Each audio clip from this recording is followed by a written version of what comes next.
I'm Dr. Lodi. Thank you so much for joining me this morning. It's a huge honor. Like, I must tell you, I'm so excited because I came across you on Instagram. I've been listening to your talks and lectures for the past few months, and I really followed the same journey. And I love the confirmation of, what I naturally did, and that it's becoming more of a commonplace thing to get into integrative oncology, integrative health, because we really are holistic. So huge welcome from me and Conversations in the Kitchen community. Thank you for being here. Thank you. Thank you for having me. I'm I'm going to honored. quickly, I just realized I'm going to press mute all just so that there isn't an interruption, and then just ask you if you can unmute yourself. Oh, Yeah, there we go. Perfect, perfect, was I perfect. muted the whole time? No, no, no, no. For 5 seconds, just when I muted everybody. So we Oh, I see. heard Okay, okay. everything. It was just now when I muted Ah, everything. So welcome. yes. Thanks for joining. Thank you. Thank you for having me. I'm really uh I'm always happy to meet people that are um that get it. It's really hard. We got to find each other and stick together, especially now, Absolutely. because Couldn't yeah. agree more. Couldn't agree more. And so, the topic is a big topic, and cancer's always been a big topic. It's such an interesting disease. For me, I found it was such an interesting disease. It really calls for change. But where we are in the world right now, there does seem to be an escalation in the numbers of people getting it. Um, I know me and all of us sitting here either are going through it, have been through it, or have family members that have gone through it. Um, where did you come to your interest in cancer? I know that, and I love this, you actually had no intention of moving into the medical field. I remember you saying during one of your lectures. Where did your journey begin? Well, let me turn down the fan here. It's noisy. Uh, well,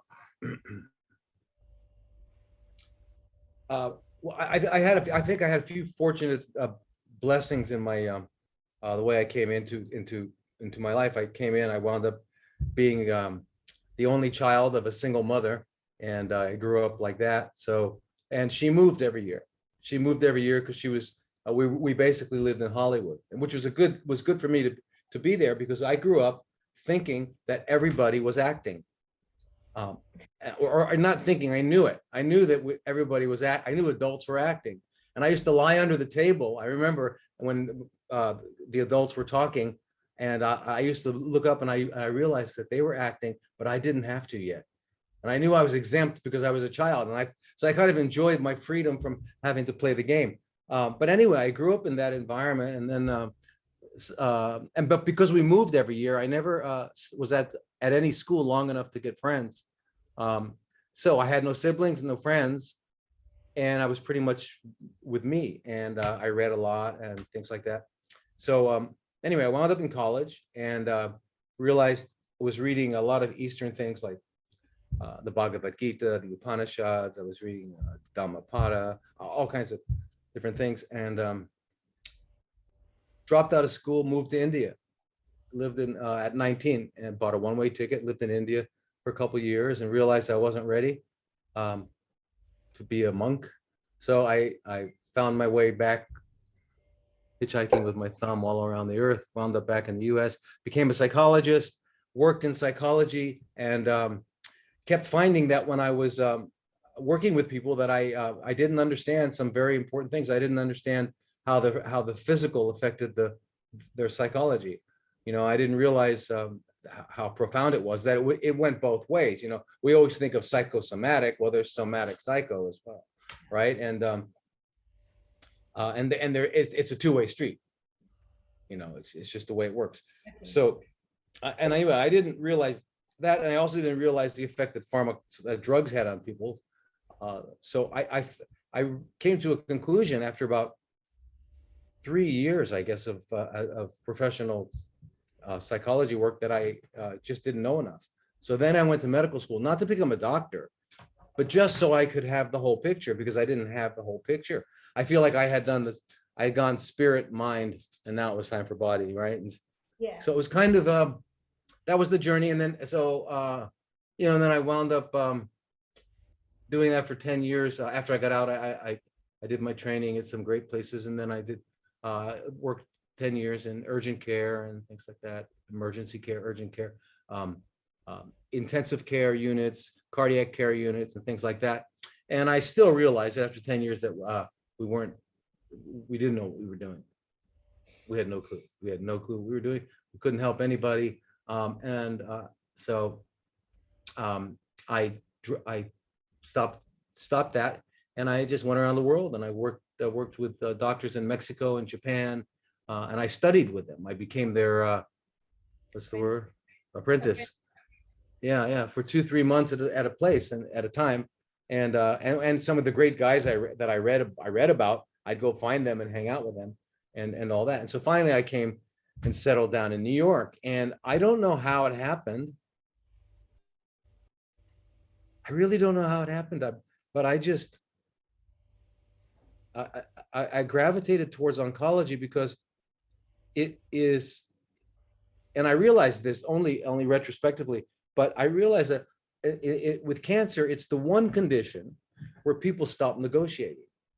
And that is so important, because even with a heart attack, people are still saying, well, can I just, what about, and they're still negotiating. But there's something about cancer, and the Rockefellers did a great job. They put the fear of God in us when with their work back since the year 1901 is when they started doing it. The Rockefellers and those guys.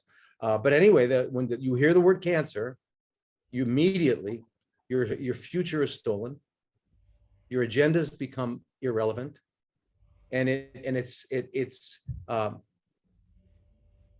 no different than someone who's been to the war zones, right? And the post-traumatic stress and the syndrome that comes from that, and everything like that. And it's because of the word, not because of the condition. Yeah. It's because what they have done with this word. It's linguistic manipulation, much like they're doing today in the world with linguistic manipulation. Jab, it's not a jab. Okay, so please don't use those words. It's not a vax. But anyway, anyway, so when I realized that's what I think attracted me to it, because I realized working in intensive care units and all that, we can fix different things and we can balance certain things, but inside there's something going on, and if that doesn't change. I remember just one quick example. I had a woman who was a drug addict in New York when I was doing my residency, and she was a drug addict, and she had used every vein in her body, and she finally was injecting into her neck because it was the only place she could find a vein left. And it turned out that her neck had a big abscess. So she would inject through the abscess into her bloodstream. So she was actually putting pus into her bloodstream. So she came into the emergency room, and I was the guy on call. So I had to find a vein because we had to start her IVs and stuff. So I couldn't find one, of course. So I put a deep vein, I put a catheter in. And then there I came in about a week later, early morning, coming into the hospital, and I saw her out in the lobby buying some drugs to put in, because now she had access. Yeah. And so I said, well, okay, so that's what we do. If we don't deal with what's inside there. So when I finished all my integrative self-study with all these different doctors, I realized that the beauty of cancer is because in most cases, but not all, I even find with people with cancer now is they come in desperate, and once they start feeling better, they start to negotiate again. So it's really important. So what I've learned over the years is that my job is really not to come up with the best protocols and all that stuff, but that is to work with people, to inspire and to teach, and to help people change and deal with whatever's going on inside. So yeah, so that's how I wound up with oncology. It's not that I didn't have people. My mother had cancer. My you know, my fiance, I was going to get married. My fiance died of cancer. So I've had it close, but that was after. Yeah. So I was already in it. So anyway, yeah. Yeah. But I love how you came to it. It's so unusual, but as I've sort of journeyed through it myself and looked at it, and I was quite determined to do something, having gone through the journey. Um, Initially, when I thought about it, I thought, well, the first thing, it would be quite easy. You get people, if they just eat well, or they just breathe, or do some exercise, and then you realize, well, you can't get people to do anything healthy if their mind isn't in a good place, if they aren't thinking positively and inspired, and looking at sort of where the mind is, how the thoughts have so much power over how we act. I mean, it's all very well telling somebody go and have a healthy salad, and then I remember I was chatting to a client actually the other day, and I was saying, in the 80s, I did a workshop last weekend. In the 80s, there was this idea that health meant, when you thought about healthy food, it meant take away, have low fat, don't have this, don't have that, as opposed to added value. Nutrition is actually added value, and sort of taking people where they are. So if you work with, I found saying to people, I have that delicious healthy salad, and they're like opposed to it because they can't have X, Y, and Z. If you're going to have it Right. with disdain, have the burger with love. I mean, I would never tell people to have burgers, really, but you know what Yeah. I'm saying. So the psychology. So I love the route that you took. Yeah. Yeah. And in fact, when I would walk through the clinic and I would see people drinking the green juice, because usually one of the first things we do is put people on a juice cleanse. Yeah, And if they're going like this, I tell them, you might as well have a Coca-Cola, because yeah, exactly. you're losing all the value in that. Because what happens is, if you're feeling deprived, if you're feeling like a Yeah, victim, then that directly suppresses your immune system, and that's measurable. We can measure gamma interferon, we can measure these things, and we can see your natural killer cells are not functioning now, right? And so you've got to be in tune with it. In fact, I'm writing a book right now. It's called Why It Has to Taste Good, because if it doesn't taste good, it's not good for you. yeah, But we have to, pizzas taste great, but it's different in that. But in that regard, why it has to taste good. So you really have to work the inside. And what I wanted to say real quickly about the mind is that the reason it's such a difficult task is because 90% of our mind is subconscious. So we really don't know what we're thinking. We don't know what a lot of times what our internal dialogue is, and it's continuous, it's involuntary. No one decides what they're going to think. Thinking is a happening. It's not a doing. When you say I'm going to think about that, think about what do you mean? You don't actively produce thoughts. You actively sit back and watch your thoughts come about, yeah, right? It's just like your heart. You're not beating your heart. Your heart's beating. You're not secreting your glands. Your glands are. You're not producing estrogen on purpose right now, or estrogen is being produced. So in other words, it's a happening. And so you understand that, and then you say, okay, and then you know that psychology tells us 80% of our thoughts are negative. So that means our immune system is being beaten up all the time. mm, So if we can't decide what to think, what control or what power do we have over our mind? And the only thing we can do that I've been able to discover is to turn it off through meditation, is to bring it to neutral, to peace, right? And then if you can bring it and when we're in neutral, when there are no thoughts, our natural state is bliss. That's where, do you ever look at your dog or your cat? If the dog's not like trying to eat or something like that, and it's just sitting, they're in bliss, right? And the cat, Buddha's got nothing on cats, yeah, right? They're in full samadhi the whole time, right? So I mean, animals are there all the time, Um, and so that, that's the thing, and that's just because they don't have a past, future, and maybe, could be, should be, should have been, Yeah. and so if we can learn to suspend that often enough, it's like a muscle, just like you work out at the gym. You get to the point where you're in situations during the day and you can turn it off instead of, and it's very, very important. Totally. And I mean, when people ask, such a broad, there's so much to say. When people ask, well, I don't meditate, I find it difficult.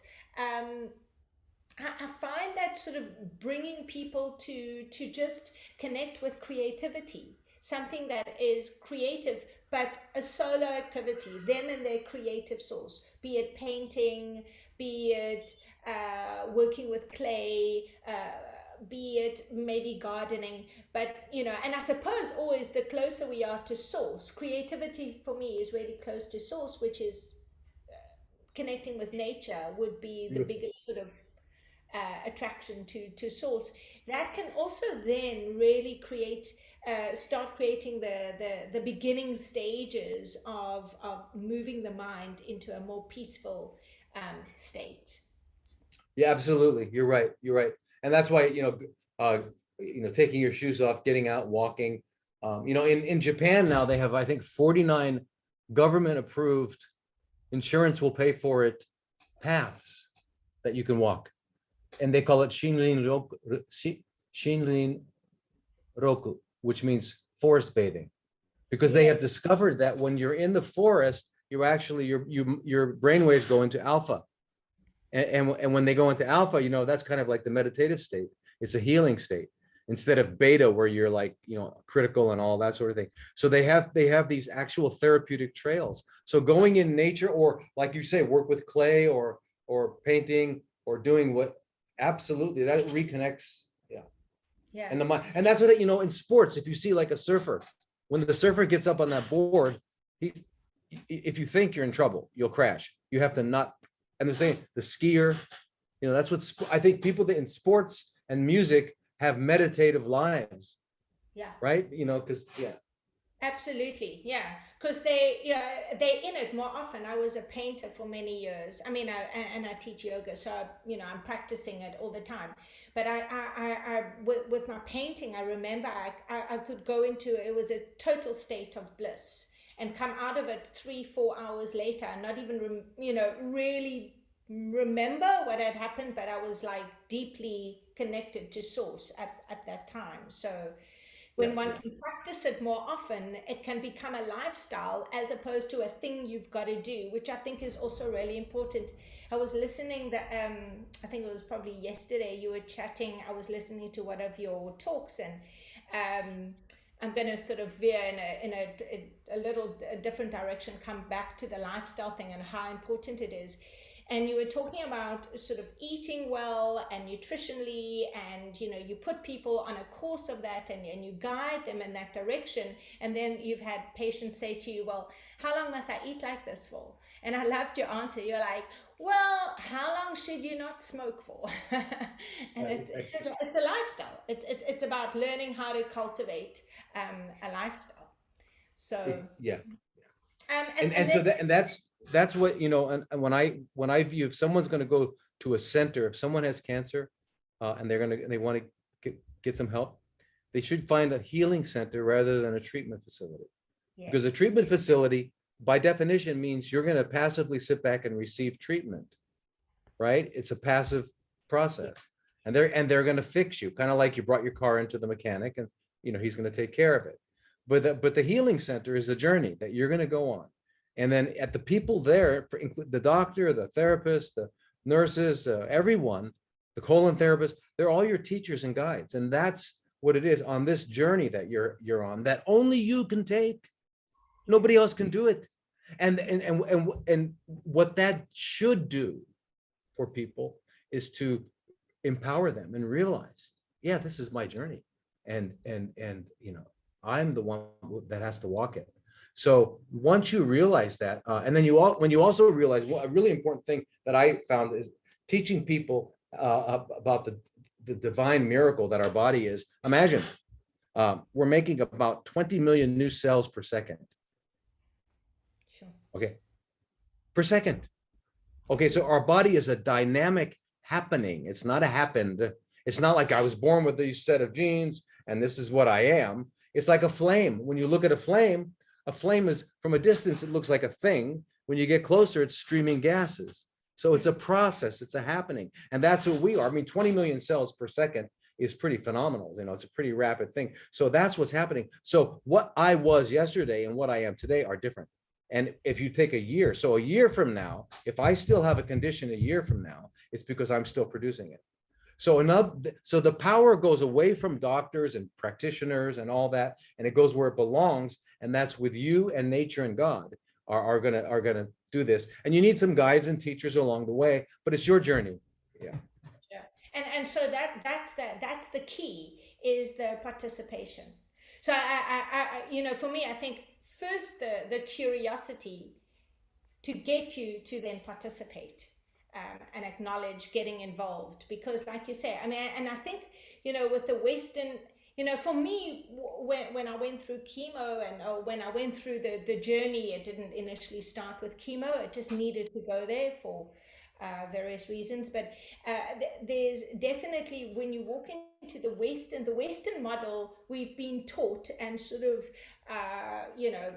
hypnotized towards, like, doctor, you kind of go and like hold out your hands and you feel like you're handcuffed. It's like, tell me what to do about my body. I mean, we have to get more involved in our bodies. We have to get more curious about what it does. And then, like you say, they're teachers en route that guide and help you through the process. So I think one of the questions that definitely is, comes up with people is, what is cancer? What happens to the body? Okay, that's a good, that's a very, very, very important. So what is cancer? I wish we could find a different word for it too, because as I said, there's been a lot of PR behind that word for the last 100+ Yes. years. But so basically, if we understand that the fundamental activity that any cell, whether it's a single cell organism or a multicellular organism, any cell must do, the first thing it must do is take in something from the environment and turn it into energy. It must take energy in and produce enough energy. And that energy, in fact, over 50% of the energy that we produce from our intake is used just to maintain the structure of a cell, not even to do the work. So before the cell can do its work, before it can produce proteins, before it can, do whatever it's going to do, it's got to maintain its structure. So energy is the fundamental thing, and it's the most guarded and protected and essential part of biology. So in higher cell organisms and some single cell organisms, we have little organelles inside of the cell called mitochondria, and mitochondria are the energy producers, and they take 6 oxygen molecules, 1 glucose molecule, and they convert it into energy in the form of ATP, which is a molecule, adenosine triphosphate. So they convert it into that. So 1 glucose becomes 38 ATP. That's pretty efficient. 1 becomes 38. Yeah. So now, but because oxygen is involved in the process, there is as you know, oxygen is kind of a double-edged sword, right? In the one hand, you can't live without it. On the other hand, don't light a match near it because it'll blow up. So it's flammable, and biologically it's flammable too. And so what happens when it's getting into our cells and in our mitochondria, it breaks apart. And when oxygen molecules break apart, they produce free radicals, which are called reactive oxygen species. So the mitochondria, because they're using oxygen and they're getting a lot of free radicals inside of them, they are the most vulnerable part of the cell. So when our cell is sitting in a milieu, swimming around in the interstitial fluid of our bodies, right? And what is the interstitial fluid? It's everything that we've eaten, breathed, drank, everything that's come in through our skin, everything that's all of our thoughts are energy, right? It's all of the chemicals our bodies are producing, and it's all of the waste that hasn't left. All of that is the pool in which the cell is swimming. Now, and nowadays, welcome to the 21st century, that pool is extremely toxic, even for those of us who would be, trying to live a very healthy life. We've got, it depends on where you are. If you're in a city, if you're in an apartment building, you've got people up and below you and above you with Wi-Fi, so it's really, really difficult, the air we breathe. So anyway, these toxicities, so you say, what caused the cancer? Well, everything. It's really hard to say what happened. Stress, big, but stress alone, no. Bad eating alone, no. I mean, even cigarettes, not every cigarette smoker gets cancer. So, it's not, so we can't look for the thing that did it. It's everything. And so that's good, because then you're not going to have a false hope that all I have to do is get rid of this. Right. But anyway, all of these things damage, they cause a cumulative damage to the mitochondria because they're vulnerable. Once you lose 40% of them, the cell has to in order to survive, it's called homeostasis, maintain balance, it has to start producing energy in another way, and that's called fermentation or glycolysis. So now the cell is fermenting, it's glycolysis.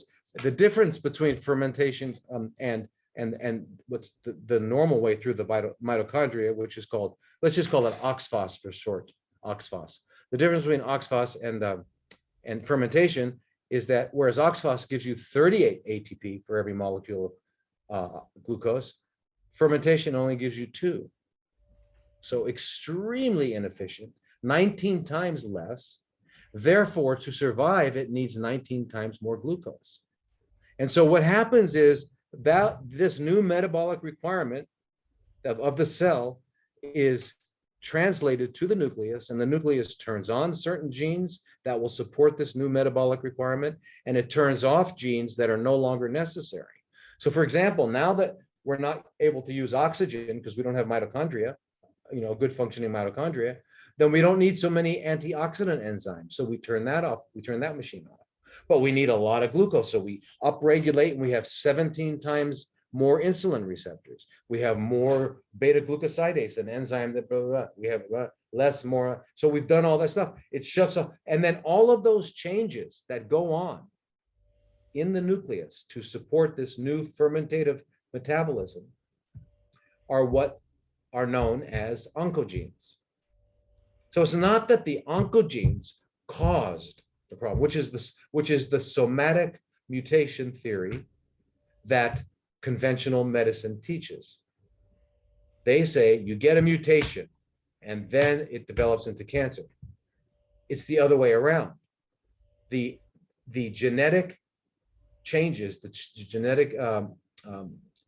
differences in genetic expression are what are known in biology as a downstream epiphenomenon. So, and how do we know this for sure? We know this for sure because there's something called the hybrid experiments, CYBRID. CY is always for cell, cytoplasm, cell, cytology, and BRID is for, like hybrids. So what they did is they took cancer cells and healthy cells. So the cancer cell, if we believe the somatic mutation theory, then we know that the cancer cell has cancer genes, right? So if I take the nucleus of a cancer cell with the cancer genes and I replace it and I stick it into a cell, a normal cytoplasm, but I put in the cancer nucleus with the cancer DNA, I should get cancer. The opposite happens. It becomes a healthy cell. Now I take a healthy DNA, there's no cancer genes, and I exchange it with the nucleus of a cancer cell, and it becomes cancer or dies. It dies or becomes cancer. So why is that? Because cancer is a metabolic process. It's a consequence of metabolism. And we know that again for sure, because when Otto Warburg, back in the 20s and 30s, when he came up with his theory that wound up pretty much defining what cancer is, a failure of cellular respiration. And for that, he got the Nobel Prize in medicine physiology. What he would do is turn the oxygen content down on a cell culture, and the cells would become cancerous. And then he would turn the oxygen back up, and they go back to being normal. Sure. So it's, but the bottom line, it comes down to oxygen, right? And mitochondria are the cells that process, are the parts of the cells that process the oxygen. So anyway, that's what cancer is, a chronically fermenting cell that has modified its genetic expression, not mutated, modified its genetic expression in order to accommodate a fermentative metabolism. And that's what it is. And therefore, guess what? It's reversible. And indeed, I've worked with, for 20 plus years, been working with a absolute genius, Dr. Kobayashi in Japan, who keeps meticulous notes. And he has had, I don't know, 20,000, 30,000 patients over the last 30, 40 years. And he has a 70% long-term remission, unheard of anywhere on this planet. Brilliant. All right. So, anyway, so that, what was my point with that was, so what he's done is this. He's developed, I don't know if you've heard of William Coley, but he was a doctor 100 years ago who developed something called Coley's toxin. What he noticed was he was working at Memorial Hospital in New York City, which later became Sloan Kettering Memorial, famous cancer hospital. But he was working there, and he would come into work. He was a surgeon, so his job was amputating. Yeah. So if you come in with people who had sarcomas, which are different than carcinomas, breast, colon, pancreas, these are all carcinomas, right? Sarcomas are muscle, joints, bones, things like that. So he would come in to the hospital one day, occasionally, and he'd say, and the person would, they say, well, we discharged him, he was fine. Well, what happened?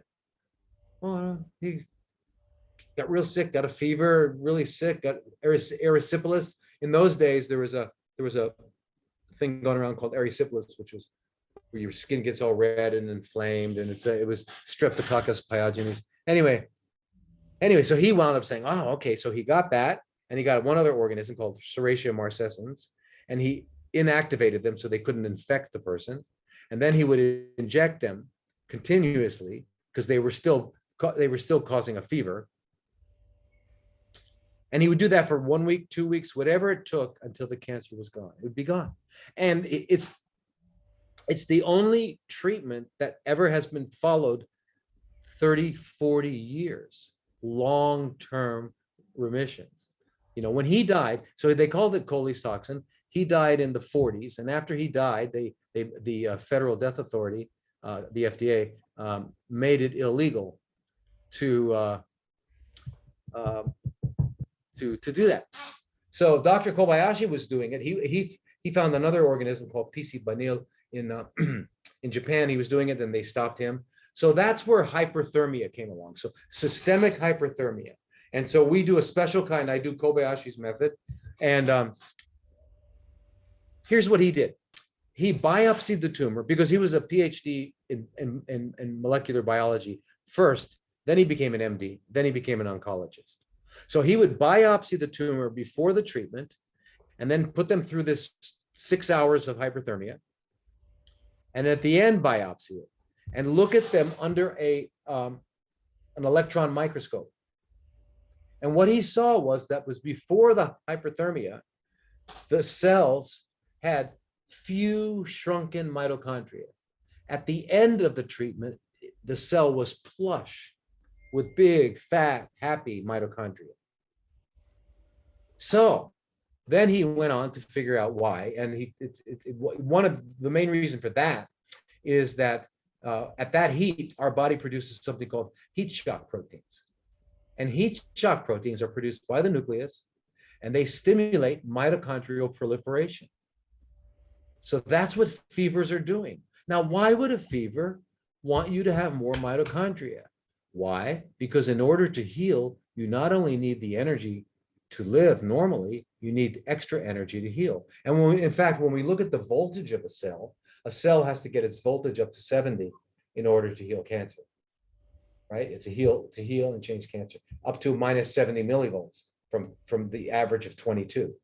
If you have cancer, you're probably down around 10 or 5 millivolts. You don't have a lot of energy, a lot of electrons, right? So in other words, fever, a big part of fever is to stimulate mitochondrial proliferation so that you're producing more energy. And and all these other things are going on with fever. Anyway, the febrile response is very important. So, so what happens if you stimulate a cell to have a lot of mitochondria now? Guess what? It no longer ferments. It's now back to oxphos, so it's by definition no longer cancer. So the metabolism turns around. So now you don't need all those genes to support fermentation, and the genes, those turn off and the other ones turn back on to support oxphos, right? So it's a reversible process. You got to understand that cancer is a homeostatic response, like diabetes is a homeostatic response. It's an adaptive response because you're eating too much pasta, bread, potatoes, cake, and rice, right? And you stop eating those and it goes back. You don't have, it's not, you know what I mean? So it's an adaptive response and you can undo that. So cancer is reversible. And the fact that it's reversible should tell us that it's not mutations. You know, although there are mutations, and you are, okay, can cancer be genetic? Yes. BRCA is, but remember, you're usually born with one BRCA gene, not two, and you need both. So unless, if you live a really healthy lifestyle, that one BRCA won't be enough. You won't develop cancer. So what do you do if you have BRCA? Live healthy. What do you do if you don't have BRCA? Live healthy. So it really doesn't matter. You don't take out your uterus and your ovaries, and you don't do what's her name? Oh, The actress? Jolie. Huh? Angelina Jolie. Yeah. Took off, That was horrible. yeah, I agree. I think that, I mean, and I mean, as you've confirmed, when you don't look after the body, all the physical things, you know, if there's a diagram, I sort of had this really nice download that happened when I was going through treatment, but I saw the holistic body as your physical, mental, emotional, and energetic. And under the physical is how you eat, how you breathe, how you move, your environment, the it's all the physical aspects. And at the bottom, you know, I wrote down genes. The genes are only affected if all the things above that list are not looked Yeah. after. You know, then they come into play. So I totally agree. You know, one doesn't have to get het up about the genes unless you aren't living a healthy lifestyle, which leads me to, you know, I love you say stop making cancer. So how are people making cancer? Right. Well, again, Can you anything that's going to support that toxic environment, right? That's going to, you know, cumulatively impact the mitochondria, right? So if we think about it, let's work backwards. Let's start from a cancerous cell, I mean, a chronic, let's stop calling it cancer, let's call it a chronically fermenting cell, right? So, or, you know, so let's start with a chronically fermenting cell. And so what are we going to do? Well, first of all, let's clean up the interstitial fluid, the pool, the ocean in which the cells are swimming, just so it doesn't repeat itself. So we don't get any more cells being, having their mitochondria knocked out. Okay, so let's clean that up. And cleaning that up is what we're talking about. That is the stop making cancer. So you can't clean it all up. You don't have control over the air. You don't have control. There's a lot of things you don't. You can't even be sure they're telling you the truth when they say this is organic. You know, so, you know, I mean, our control is limited.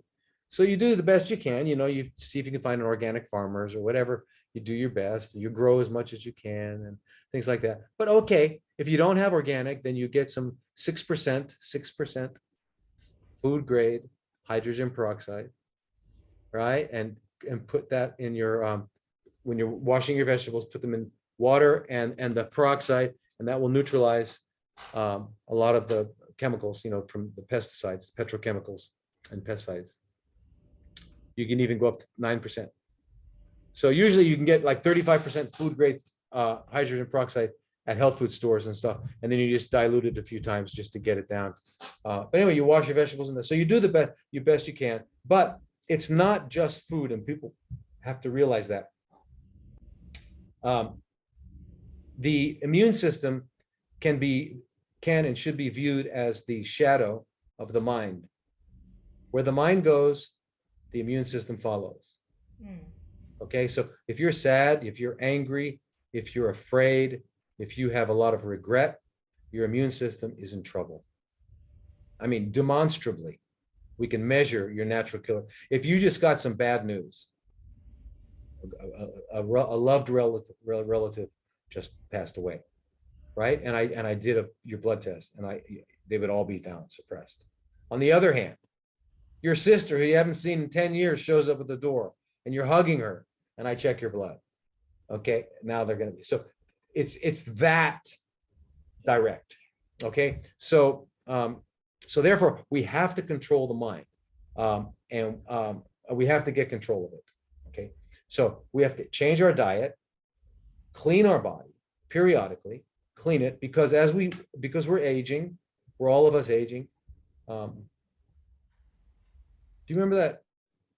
I don't know how many of you are old enough. Song by Joni Mitchell years and years ago called "Songs for Aging Children." No. Okay, I guess I'm the oldest in the room again. Anyway, you know who Joni Mitchell is? Yeah. Anybody? Yeah. Okay. Yes. Poor lady. She had the end of her life wasn't too good. Yeah. She got Morgellons. You know Morgellons, right? Not I think good. they drop it in I think it's dropped in chemtrails. It's these things that get into your skin. I don't know. Anyway, so anyway, Clean the diet. so because we're aging, we need to continually, even if you're young, but because we're aging, we have to continually go on a cleanse, right? And a cleanse, and don't worry about I got to clean my liver. No, you don't. There's no one part of your body that gets cleaned and the rest is not getting cleaned. The body's one system. Don't get confused by the allopathic MD madness, of a cardiologist, a pulmonologist, a dermatologist. It's all one thing, right? When you're cleansing, every organ is cleansing, right? So you just start drinking a lot of fresh organic juices, 3 liters a day, 4 liters a day, and stop taking any supplements and all that. You do that for at least 7-10 days, 4 times a year, 4 times a year at the change of every season, or do water 4 times a year. So you periodically, you've got to do that cleansing, right? So that's it. And then probably the most important thing to do, and the reason I say it's the most important thing is because it will allow you to then do all the other things. Because is there a cigarette smoker alive that in their heart doesn't know they should stop smoking? They may argue with you, but is there an alcoholic that doesn't know? Is there a heroin addict? No. Why? Okay, so it's that ability to stop it. So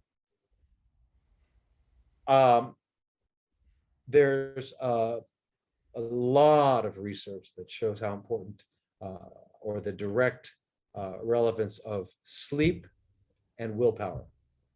Yes. Okay. And you going to sleep, and sleep is not just number of hours. Going to sleep at 11 p.m. and waking up at 7 a.m. is not the same. You're going to get only one cycle of restorative sleep. Most of it will be REM sleep, dream sleep, and you will not have restored your body from the day before. And your whole hormonal thing will have begun around midnight, as normally, which is cortisol and the growth hormone, all that stuff starts, and your glands will not have been rejuvenated. Yeah. So again, and okay, so let's say 1 week, but we do this for decades. Yeah. Right. Okay. So now, so you go to bed at 8 p.m. and you wake up at 3. Now, what do you have? you've got time for the holy hours of the day. You've got time for meditation, for reading things about healing and health, not garbage, and then movement, exercise, and getting outside and being with nature. You've got time for that. That's your life. That will be the most important time. It's like the spiritual experience that you have in that morning. And when your day it begins with that, you've taken care of your mind, body, and spirit before your day begins. Okay. Then you drive by, because you've been doing some reading. You already did your movement exercise, right? And so now you drive by whatever restaurant normally attracts you, and you say, no way, I feel too good, right? But if you're on your third cup of coffee, right? If you're on your third cup of coffee and you see whatever it is, a donut house, you'll say, what the hell? Anyway, that's just, yeah. believe me, it's that important. And I'm including it in my book because there's a lot of hormones and chemicals involved in sleep early and all that sort of thing. And by the way, we are diurnal creatures, and we come from the subtropical regions of the planet. And so our physiology is designed for 12-hour days, like we have over here, right? Because here the sun rises and sets between 6 and 6:30 all the time, right? So anyway, that's our physiology. So we should be going to bed by 8 and waking up when we wake up. So anyway, so it's sleep, it's movement all day, right? Instead of exercising like a freak for 1 hour, that's just as unnatural as sitting for 4 hours, right? Both are unnatural. So what you got to do is, get some sort of plan. And that's what Derek, I'm going to be doing a live with Darren soon. He's our kinesiologist. You might have seen some of his videos on my channel.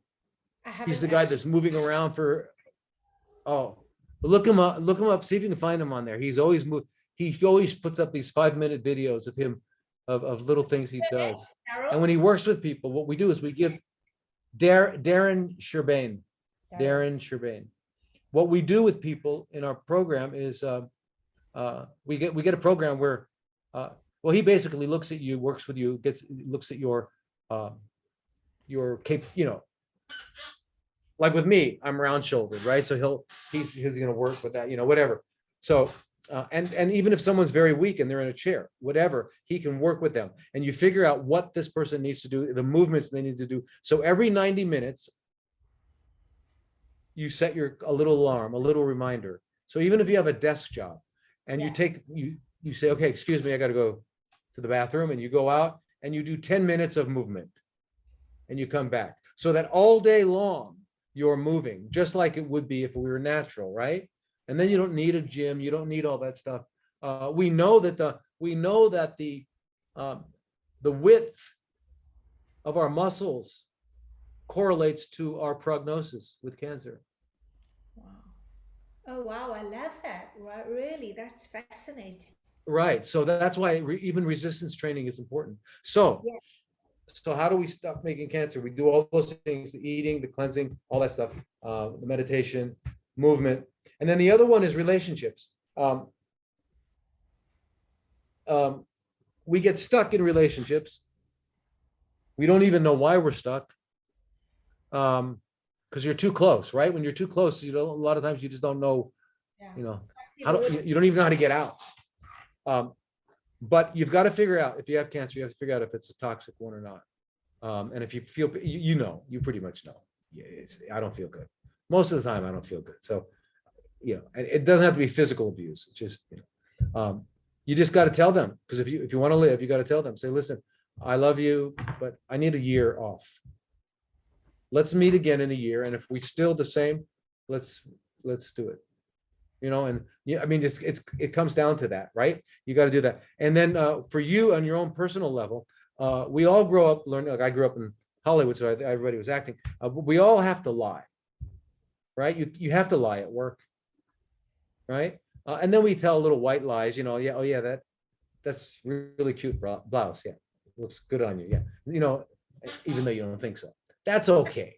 But if you're lying to to a partner, to a love partner, if you're lying to a work partner, if you're lying to a good friend, that is hurting you, not them. It's like when you're angry, you're the one, your liver is getting damaged, not the person you're angry at. Yeah. Right? So we have to stop lying, because when we lie, when we're holding in a lie, we're living a lie. It's, you can think of it as emotional pus. It's an emotional abscess. Yeah. And you got to pop it. You got to drain it. Right? And so you can't lie. So sometimes it's best to get out of relationships for the time being. But anyway, so that's it. It's all of those things.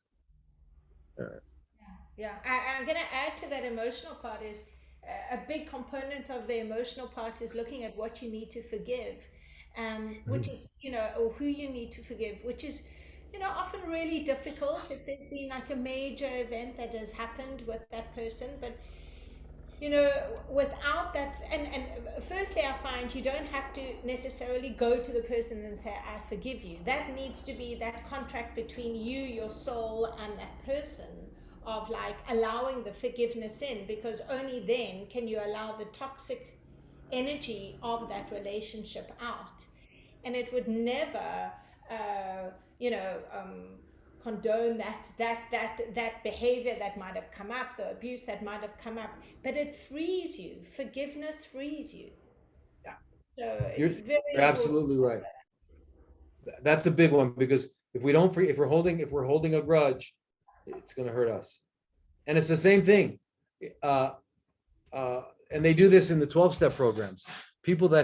Usually people that wind up alcoholics or drug addicts have done a lot of lying and deceitful things, and they need to go make amends, as they say. So they just need to go ask for forgiveness, right? And so we want to be forgiven, or at least tell the truth. Say, look, I stole from your wallet, or whatever. You didn't know it, but but all those little things, yeah, clean out emotionally. Very important. It's a good point. And so we have to do not only a colon enema, but a mind enema and emotional enemas, and yeah. Absolutely. And I mean, so then it speaks to how cancer is a holistic disease. I was thinking, when I was going through it, what if one replaced, it's not a medical term at all, but what if you replaced the word cancer with the word change? But then when you got diagnosed, you get diagnosed with the disease of change. Also, then don't have people go, oh, I'm so sorry, and whatever it is, but you get people go, oh, well, what's your change? Right. And I think it is about like looking at what is it that we need to change, because it's so holistic. It like you said, it's not one thing. It's our physical body, our mental body, our emotional and our energetic body, and we have to, maybe two of those bodies are intact, but maybe two of those bodies aren't, and like which aspect of that body, when people say, oh, he was so healthy, or he did a lot of gym, but then, did he eat well? Did he breathe well? Was his environment good? Did he think well? If the glass is always half empty, using that word of like, oh, well, he's realistic. But you kind of like, someone who's maybe fit doesn't mean they're mentally well, because they might not be positive. Might also lean to negativity or neurosis, or Yeah. so it's such a holistic thing. One really has to sort of, and that word, looking at that word change, well, then there's a participation that comes into play, as opposed to a removal from it, like, well, that's not, I'm not that. So yeah, So that's exactly it, because and not everybody. I look at the getting this condition, being involved with this condition, as sort of an anointment, and the I call it a tap on the shoulder by God, and it's just a reminder that, well, the road you're on is a little bit shorter than you might like. Make a right. Yeah. There's the long path, and that's all you got to do. But because of public relations, PR, the propaganda behind the word, we're devastated. Yeah. We're devastated, it's called the standard of scare, and that's what they do. They scare us to death, and we submit to anything, all that nonsense. So rather than doing that, we just turn and make that change, and that means you have the opportunity to achieve your potential, and you wouldn't have. So then you look back and say, that cancer diagnosis was the best thing that happened. I now change, and then I had this effect on my daughter, and et cetera, et cetera, et cetera. It had if I didn't have that, it would never have happened. And we look at it as a beautiful opportunity. And because here's the sad truth about us humans: no matter how smart we are, we're stupid. And that's why, and our best friends, we have two best friends. One is called pain, and the other one's suffering. Without pain and suffering, we usually don't change.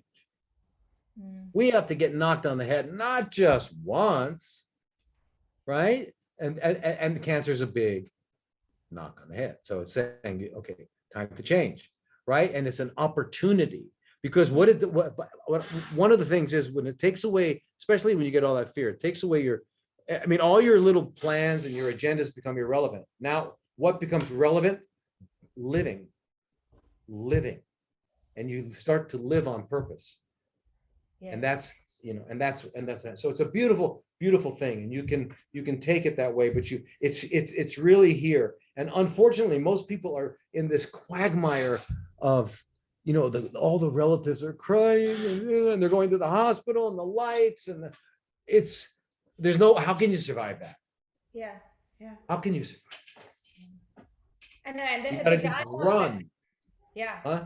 The dialogue that can come through when you are diagnosed, because we don't, as humans, we're not, when we schooled in our formal education, there isn't a schooling of psychology from the get-go. So there isn't that understanding how to communicate in an efficient, kind way. That isn't the premise of how we start our education system. So people are often, certainly in the Western cultures, we're ill-equipped to have a conversation about something that is difficult, something that is unknown, and death.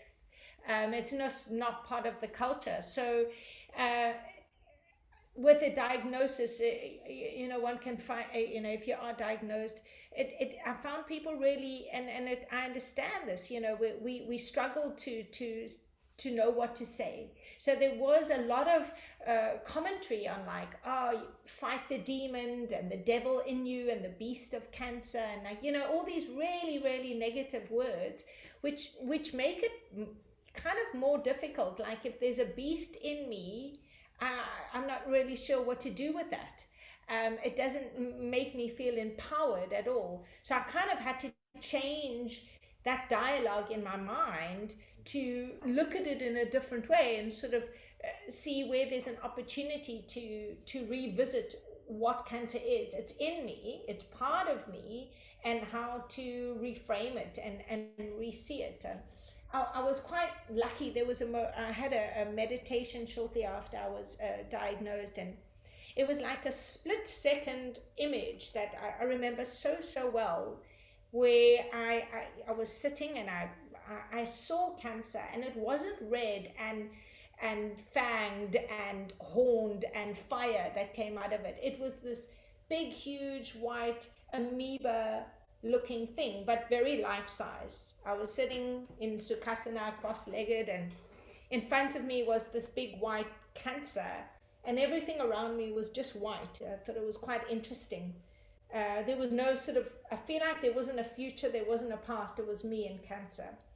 And I sat with it, and I said, what do you want? What do you need me to do? And it was in a split second where I just said, I want you to sit with me. Just sit with me. And I thought that was like, I came out of that, and it was the most encouraging thing that could happen, at the beginning of that journey. It wasn't the devil or beast, and it was quite It had such a gentleness. It didn't want to be there. I felt like it didn't want to be there, but it had to out of necessity. But, that sitting with it speaks about the journey, speaks about the importance of being patient, going through the process, speaks about sleeping properly, sitting with it. You can't avoid something that is there. So it Mm, was changing that dialogue of, I mean, I'd grown up in my culture, if someone had got diagnosed with cancer, it was like, don't mention the big C, I know. the C word, don't say it out loud. And, it's also disempowering that. Yeah, yeah. Well, it's again, it's the whole, it's, um, the paradigm that we need to jump into, is the paradigm of health rather than disease. The diseases are, it's a myth. It's a myth. There are no diseases. There is no pathology. There's only physiology. Patho, something is going wrong. There's nothing going wrong ever. The body never makes mistakes. It can't.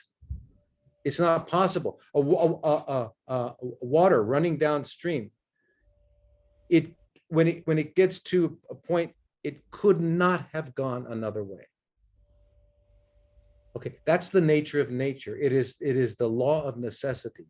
Everything that happens because it's necessary. Okay, and how do you know it was necessary? Because it happened.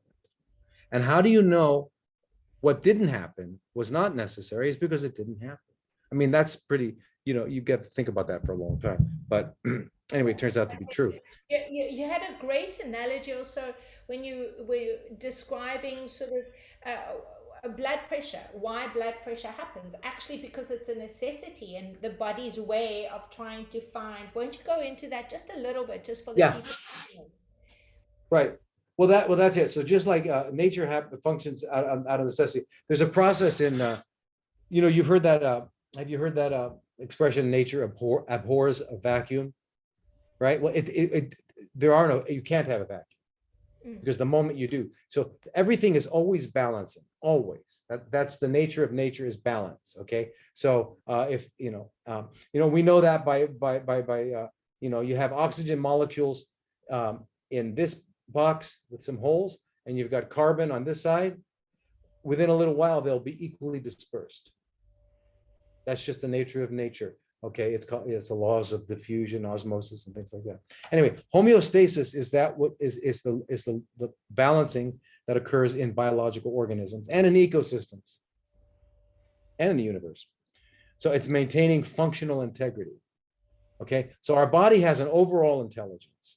So I'm eating too many pizzas and what's it, kebabs and things like that, so that my arteries are getting plugged, right? And so that the pipes are narrow, but the intelligence of my body knows that I have to maintain the blood flow to my brain and to my other vital organs, otherwise I can't live.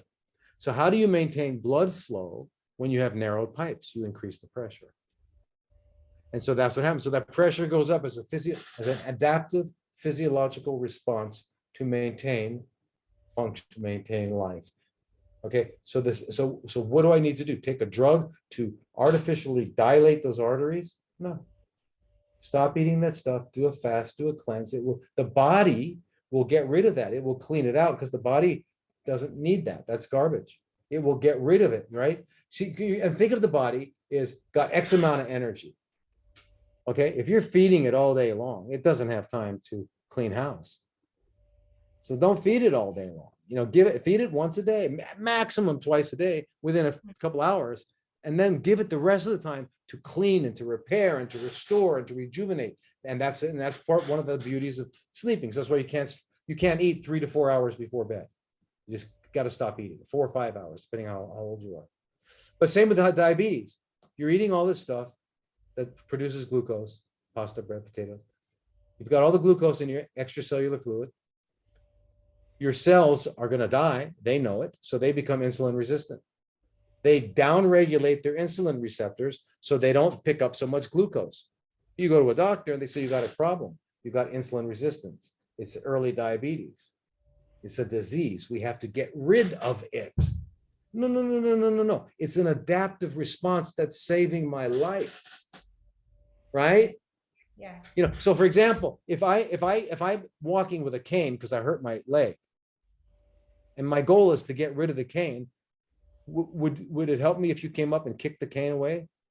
No, you got to teach me how to walk first. Yeah. So that's the whole thing. I got to adapt back. So let's stop eating the pasta, bread, potato, blah, blah, blah, and then my body won't need to do that dance. Same with the cancer. We talked about so they're not diseases. Please don't use that word. It's like the word jab. It's like the word pandemic. All these things don't exist. Okay, it's linguistic manipulation. There are no entities called diseases that will get into you, and you've got to go to the sorcerer wearing the white coat to give you the magic potion to get rid of it. This is not the game. Okay, what we need to do is when an organism is having all of its biological needs met, the condition is called health. Okay, so when all of your biological needs are not being met, then health is not present, or it's deficient. Okay, so you just need to restore that. So that should always be the goal. The goal is not to get rid of cancer. The goal is not to get rid of diabetes. The goal is to restore health, and do that all the time. And don't use the word disease, and don't say my cancer, and don't say, and also please understand that the word diagnosis is allowing their sorcery. It's sorcery. You have cancer. This is define sorcery. Define it. You'll see what I'm saying. This is it. When one of these guys in the hospital is telling you you've got X amount of time, you're going to be dead in 6 months. Yeah. I had a guy at the clinic with a brain tumor, and every time I was in the office, I was talking to him, and he kept looking at the clock. And the brain tumor had affected his thinking a little bit, right? So I finally said, "Why do you keep looking at the clock?" He goes, "Well, they told me I was going to die. I forgot what time it was, but they tell you you're going to die. How the? First of all, they don't know when they're going to die. They don't know. How many times have I had a husband and wife in front of me? The one that doesn't have cancer dies first. Automobile accident, heart attack. None of us have a contract for tomorrow. None of us. We're here today by the grace of God, and we're here tomorrow by the grace of God. Period. So we all have the same prognosis. So it's all about living today. And I have some wonderful, wonderful stories with patients over the years where I saw that, like, it was a beautiful thing. So yeah. So that's it. So I want you to drop their vocabulary. Don't use the word disease. Don't use the word and for cancer, just turn it around. Call it RECNEC. RECNEC's a lot easier to deal with, right? Yeah. What's going on with you? I got this RECNEC going on. It's just makes my back ache. But anyway, but it's a chronically proliferative. It's an adaptive response. Your body's adapting. Your body's doing the right thing. Yeah. Okay. So now what we need to do is put our bodies back in a condition where they no longer need to adapt. Yeah. That's what we need to do. Yeah. So because it gives you information. I mean, what it's done is like, it's given you information and told you aren't paying attention. Yeah, exactly. Right. Wake up. Yeah. Yeah, it really does change it. I don't know what your timeline is like and how you would feel if people wanted to ask questions. Are you good with that? Sure. Okay, so I just wanted to open up. I know there are a lot of you in the house.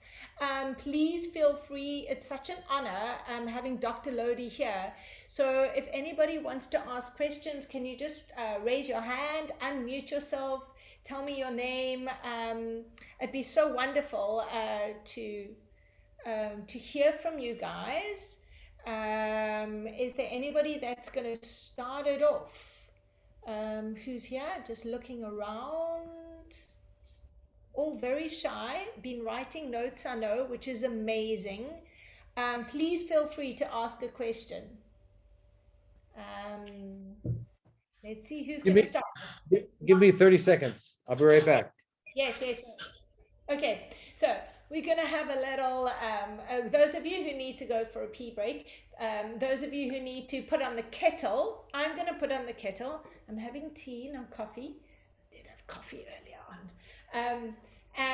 Don't go away and get questions for the man. He's so cool. How cool is he? Okay, so it makes a bit of noise when I put on the kettle. You see who's here who I haven't seen. Maud, so divine to see you, my friend. Thank you for my, yes, I love my kitchen too. One day you'll come and visit and I'm going to cook here. That's for sure. Yay, yay, yay, yay. Who else? Just brilliant, shifting many ways of thinking about disease. Many, many thanks. Pleasure, Helen. I know he's just so divine. I'm telling you, when I can get onto that plane in a normal way, I'm going to go and visit him straight away. I hope you're getting questions ready.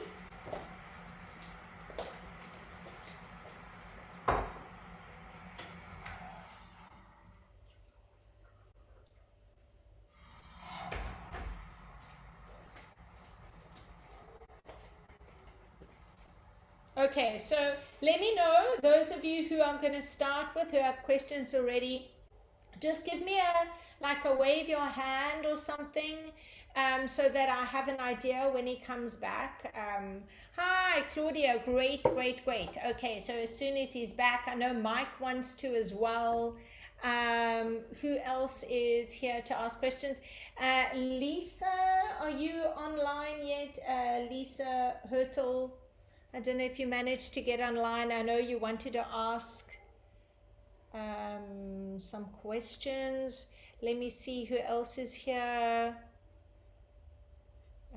Raymond. Hello, Raymond Goss. Nice to see you in the house. Who else? Heidi. Hi, Heidi. How's it, Ray? Oh, lekker, man. Keep your screen on. You've got a divine bookshelf behind you. I've always wanted to have one of those from floor to ceiling. Just looks like a good backdrop. Yeah, it's a great, it's one of those. No, it's not. It's real. It's a great, okay, so Dr. Lodi is back in the house. I'm going to ask Claudia first to unmute yourself. I know that you wanted to ask a question, and then we're going to go to Helen and then Mike. Okay, Claudia. I think she's struggling with the Wi-Fi. Okay. Claude, Can you hear me? Yes. Okay. Yes. We are. Hi, Dr. Lodi. What an incredible, inspiring talk, and it's so Thank you. so beautiful listening to someone who actually pinpoints the exact essence of living and of health and of what we should be doing. But I just wanted to say that I loved your outlook on making friends with it, because I think that actually the thought process and the relationship with any disease, whether it's autoimmune, whether it's cancer, whatever diagnosis we have, is actually, as was said, is realizing that it's come here to teach us and to show us something. And instead of going into fear, it's about embracing it and loving into it and allowing it to guide us. So it's this beautiful relationship with ourselves, with our body, with our energy, with tuning in. And it was so beautifully expressed. And I just wanted to say thank you. Very grateful to have been part of this talk. Oh, well, you're very welcome. I'm glad you heard it, because saying something that's not heard, that doesn't mean anything. Yeah. Thank you. All the best. Thank you. Bye-bye. Thanks, Claude. That was lovely. Thank you so, so much. Question from Helen. How do you understand the system of Ayurveda in relation to your understanding of how diseases manifest? Okay. That's the question. What's the question, please? Yes, that's the question. Please repeat. I'll repeat it. How do you understand the system of Ayurveda in relation to your understanding of how diseases manifest? Well, it's beautiful, because all of the other healing disciplines especially the indigenous ones and the ones that have been around for millennia, all rely on the same understanding, but they have, like traditional Chinese medicine, Ayurvedic, and you can look at a lot of the African, you can look at the Native Americans. It all has to do with bringing back harmony and balance, right? And that's, you know, you have to balance with Ayurvedic. Ayurvedic, you have to balance the doshas. You have to bring that balance back in. You know, fundamentally in Chinese, you have to bring back the yin and the yang. So they have always been about restoring balance, and that when we're out of balance. So, but again, please, let's try to not use the word disease, because it's a disease is a third party, right? It's another thing, right? There's no it. There's no it. There's just me, balanced or unbalanced. And if I'm unbalanced in this way, I'll have hot flashes. If I'm unbalanced in this way, I'll have pain in my joints. You know, so you have to just understand that it's all a matter of bringing back that harmony and balance. Okay, so they're the same thing, and that's why I love the indigenous healing disciplines. It's balance, it's restoring balance, and they all have slightly different ways. But if you look at all of them, and I've looked at them all, they all rely on nature, on botanical methods of reconnecting with earth, getting sleep, cleansing, panchakarma. You know, it's all about balance. And the only system that violated that understanding was the allopathic system that came along and said there are these diseases and only the doctors know what they are, and there's thousands of them, and they all have a different cause, and they therefore have a different treatment. That just is that's a paradigm, that's a model that that was established to make money. It's a business model. The disease model, the allopathic paradigm, is a business model. Thank you, Dr. Lodi. Helen,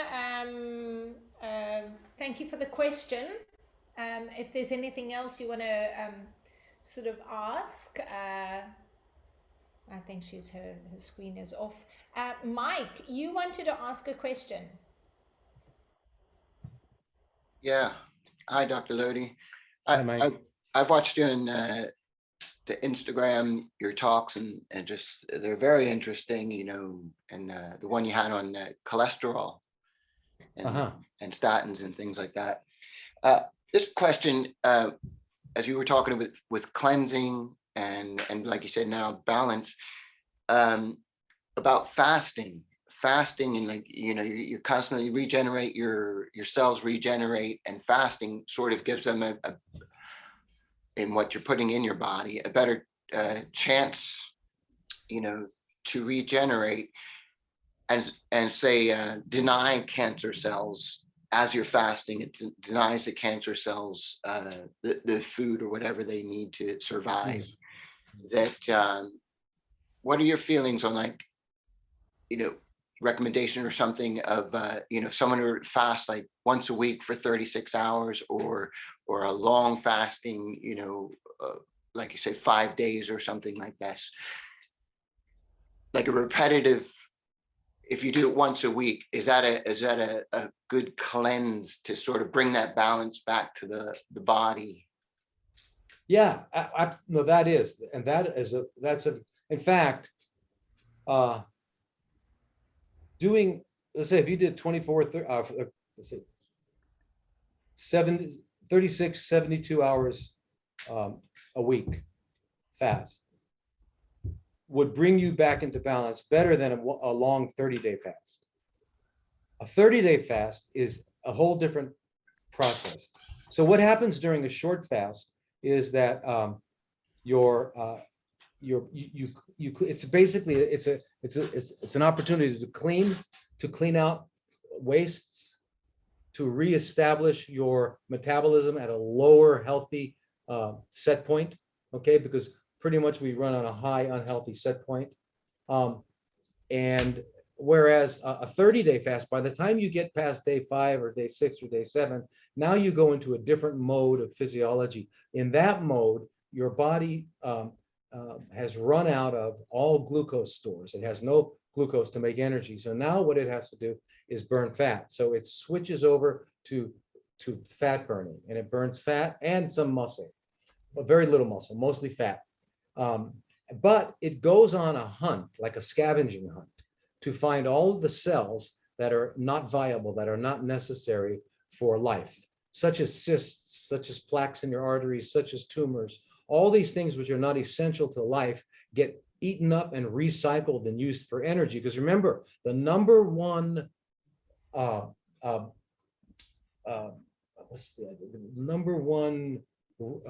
function of a cell is to obtain energy and to maintain that energy, right? And so what's been challenged with cancer is the knockout of the mitochondria. Now, to get energy is a much harder, more difficult thing. So anyway, but with a fast, your body is saying, okay, we're not getting any glucose here. We got some fat. Let's grab these cells. And at the end of a fast, so for example, I've had people with heart disease who they go and they get their angiogram, and they find out that they have a 85-90% blockage. They do a 1-month fast, and it's clean. It's clean. But now, if you do 36 hours every week, what's going to happen is the rest of the week, you're not going to be able to eat as much as you used to. And the best thing to do at that point is to at least put a minimum of 18 hours between your last and first meal. If you can do 20 hours, it's better, so that you just eat during a 4-hour window. That would be perfect. And make sure that you finish it around 4 o'clock, so that you have many hours before sleep. Yeah. And if you did that, you're going to be flying. You're going to be incredibly healthy. Your fasting insulin levels will come down. Your fasting glucoses will come down. And it's that insulin glucose dynamic that underlies a lot of the nasty stuff that goes on in our bodies, that produce all the conditions that we know of, from high blood pressure, kidney problems, to diabetes, cancer, all that stuff. All comes down to insulin glucose. So, and all of that is lowered. So it's really good. So you'll reset your metabolism to a very healthy metabolism by doing 2 to 3 days a week, or a day and a half, 2 days. Yeah. Yeah. Excellent. Well, thanks very much. Can I ask another question, if that's all right?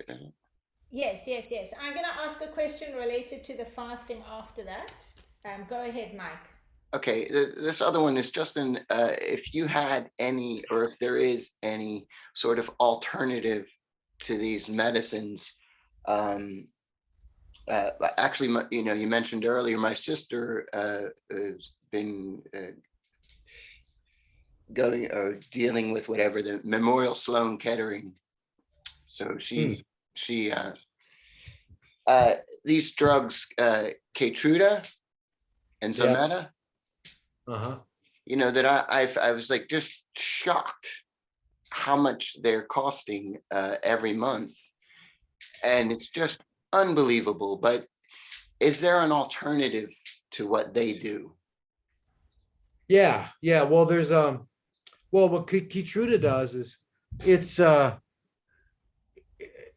they call a checkpoint inhibitor. It's they've identified one spot in our biochemistry, and they think, with their audacity and their arrogance, if they can just block this one spot, they can change the whole thing. And that's absurd. You can't take a few boulders and put them in a river and stop the river. It'll go around it. That's the nature of nature. Okay, so you put your finger in one spot of our biochemistry, you're not going to do it. That's why they fail. So Keytruda is that's what it is. Now the other one,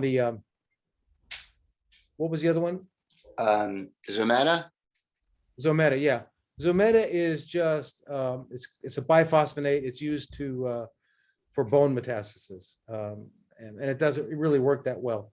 There are drugs that Zometa is not that bad. You can use Zometa, but you should also, there's one other drug you would use called doxycycline, 100 milligrams twice a day. Doxycycline is a simple antibiotic, and it works better than Zometa, and you can get it, very cheaply. And you just take 100 milligrams twice a day, and that really and then you got to take a lot of probiotics and things like that. But that'll block an active and actually help repair bone metastasis. So it's really, really good. And that research can be looked up. There's a Dr. Singh, Singh, in Canada, who pretty much brought that out, brought that to the forefront of our practice back about the year 2000.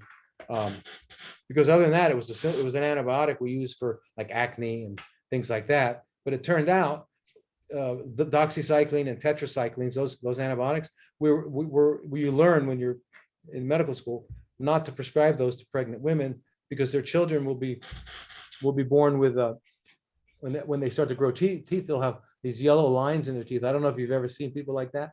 They have yellow lines in the teeth, and that's because their mother got doxycycline when they were pregnant, or tetracycline, because it blocks what they call osteoclastic and osteoblastic activity, which is exactly what you need to do with bone metastasis. So anyway, here's a cheap drug that you can do, and it's much better than Zometa. So anyway, I would definitely look at that. For the Keytruda, it's not, it only works anyway in what are called hot tumors rather than cold tumors. So if she keeps, and again, it's not a dealing with the problem. It's just kind of trying to stick your finger and in the gears and slow it down. It's not doing it. So what she needs to do is get a healthy immune system, because that's what she needs to do. So she needs to do. Now I have a course on my website, it's called Stop Making Cancer, and the people can go on there and they can get that course, and it gives you all the things you can do to change your lifestyle to be, yeah. Thanks very much. Thank you. You're welcome. Oh, and one other thing, you can get a peptide. Peptides, it should be easy to get a peptide called TA1, thymosin alpha 1. And you give, it comes in these little vials, and you put 2 cc's of sterile water and shake it up. And then you take out 30 units on an insulin syringe. It's about this big. And you give it a little shot in a little insulin, teeny insulin syringe in your belly for 7 to 10 days. And then you do it twice a week. And what it'll do is wake up your T cells, wake up your natural killer cells. And everybody who needs it, everybody, we all need that, because as we age, our thymus gland shrinks. And our thymus gland is how our lymphocytes become T cells. And as we know, T cells are necessary for viruses and cancers and things like that. So we all need to wake up our immune system, because all of us are getting old. By the time you're 60, your thymus gland is basically dysfunctional, not non-functional. Yeah, so it goes every decade. So that's a real stimulator. Yeah. And it's a natural substance. It's a peptide. It's not a drug. So Thank you. So I wanted to jump in just to clarify for some people and just ask, it might be a very basic, in terms of the fasting, when you say 30, say if one does a 36 or a 72 hours, say it's like a day and a half, during that fasting time, what should people have then? Is there, water or the juices that you spoke of, or no food at all? Nothing whatsoever? well, fasting is water only. Okay. Yeah, so you're gonna drink water, 3 liters a day, minimum. All right. Excuse me. Yeah, you're gonna wake up and you're gonna drink 3 liters a day, and what you'll do about twice a day, you'll get some Himalayan sea salt, like a half to a whole teaspoon, mix it in like a half a glass of water, shake it and drink it. Right. And the reason you do that is just so you have your electrolytes, your salts, and and Himalayan sea salt's got all that good stuff in it. It helps keep your brain working. The first 3 days of a fast are the hardest, because you're switching over from glucose to fats, right? And that transition is difficult. And that also, it's kind of like the appetite gets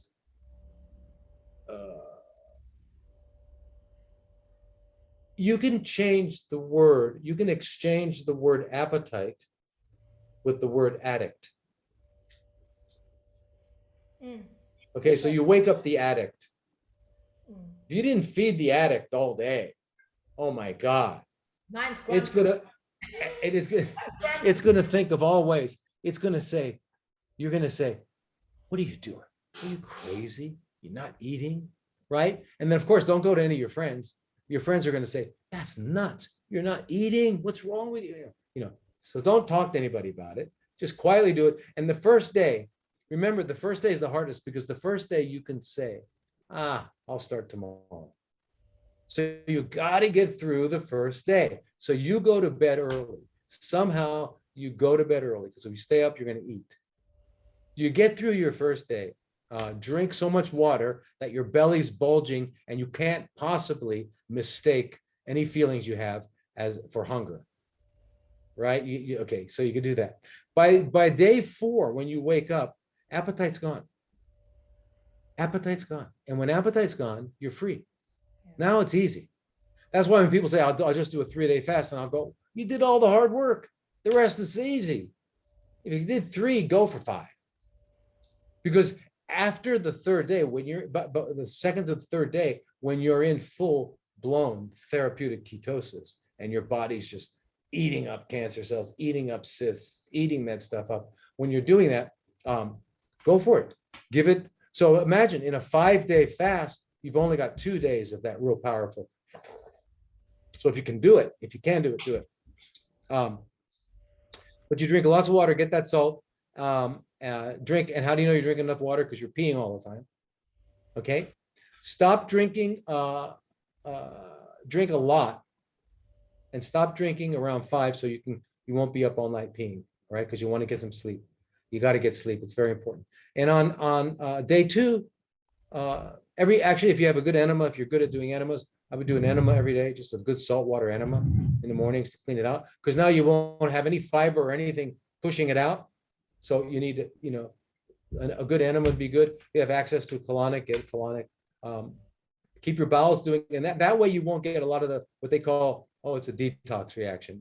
You're feeling toxic. The reason you're feeling toxic usually is because your bowels you're reabsorbing the wastes, the toxins in your bowels. And don't worry about it. The only time you worry about fasting, you should be concerned about it and really seek a lot of professional help. I'm talking about short fast. Is if you're just too thin.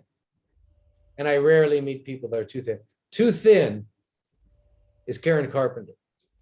Okay, not the average thin person you see. Okay, so we've lost because our society's changed. I noticed it's something very interesting. I don't know if anybody else, anybody notice that dress sizes? What used to be I think a 5. Whatever, a 9 is now a 5 or something like that. It's just you can still wear these small dress sizes and you're bigger. It's weird. It's a psychological thing that they've done. Yeah, I hear you. Absolutely. One more question I have on my side. You did a segment on soy and its health benefits. Having had breast cancer, one of my tumors was estrogen related. So it was the only thing the oncologist, I had an integrated oncologist that I worked with, and then the regular oncologist, and they were like, definitely no soy products. That was the only nutritional advice they chose to give me, and no dairy. The rest I did by myself. I love soy. Is it as detrimental for the estrogen growth as they say? Yeah, they're just it's a complete, it demonstrates something about their personality and their work ethic. They didn't follow the research far enough. Okay, yes, it is a phytoestrogen. Yes, it does.